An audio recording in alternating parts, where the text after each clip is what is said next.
As a starting point, we are targeting a decrease in our temporary residence population to 5% over the next 3 years. Ottawa says it's ready to bring down the number of temporary residents in Canada.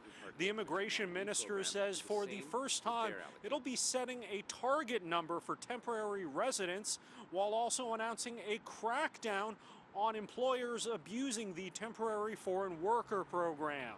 So let me be clear. The temporary foreign worker program is a last resort.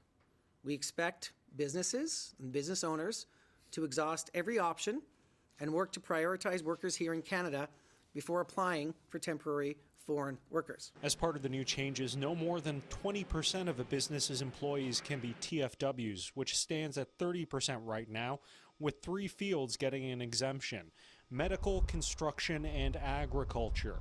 Employment Minister Randy Boissonnault also spoke extensively on federal efforts to crack down on employers who are taking advantage of the system, either by abusing workers directly, underpaying them, or forging documents. There's a new sheriff in town, and if employers are abusing temporary foreign workers, we're going to find you, and if you continue to do it, you're going to have your temporary foreign worker permit pulled. What the government is doing is it's responding by making announcements, tweaking in numbers at the edges, right? We're going to reduce these numbers, we're going to reduce those. Syed Hassan believes the federal government is bowing to xenophobic and racist attitudes towards migrants and anxieties about the affordability and housing crises. You know, they're not the ones who are trying to get your 1-bedroom apartment. They're not the ones who are trying to buy a house because they simply can't. They're living in employer-controlled warehouses. And he thinks if the employment minister is so concerned about migrants being abused, they should be given the same labor law protections as Canadians. Employers are willing to abuse migrants because the federal government has made migrants exploitable,